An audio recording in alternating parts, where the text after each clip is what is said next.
Ето как Сашо изгуби 7000 лева, вместо да направи 30 000. Мой познат реши да направи книга за рисуване. Понеже няма в мен, книгата изглежда така. Голяма, А4 формат, с твърди корици и спирала. Когато я видях в ръцете си, книгата действително изглежда много добре. Наистина е удобна за рисуване. Картинките са само от дясната страна, за да не ти пречи спиралата. Сгъва се, идва с комплект моливи за подарък. И това звучи супер, нали? Проблемът е, че производството на тази книга излезе около 20 лева и минималната цена за продажба трябваше да е около 50 лева. Обаче 50 лева не е цена, която хората дават лесно за книга. Това вече не е импулсивна покупка, която търсим, когато продаваме евтини книги. Ето какво можеше да направи Сашо, за да изкара пари, а не просто да даде. На първо място, Сашо можеше да тества повече. Сашо направи един тест, който имаше плахи резултати. Нищо вау. Излизаше около 5-6 лева печалба на 50 лева. Казах му, че това е твърде ниска печалба и аз не бих пуснал този проект, докато не е на добра печалба. На второ място да направи по-малък формат. Един метод, чрез който можем да намалим цената, е ако правим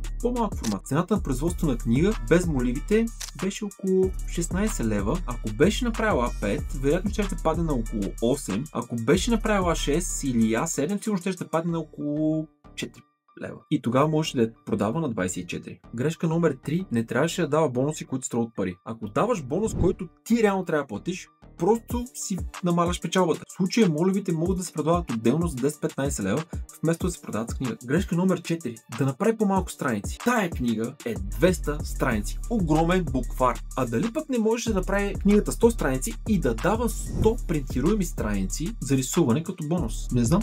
Трябваше да тества. Най-важното правило тук е, че ако нещо се продава на една цена, същото може да се продава с по-ниско качество на по-ниска цена. За справка вижте Dacia. Очевидно не е най-комфортната кола на света, но е най-евтината и това е номер 1 по продажба в Европа и в България със сигурност. Ако искаш да те научи как да продаваш онлайн, следвай ме.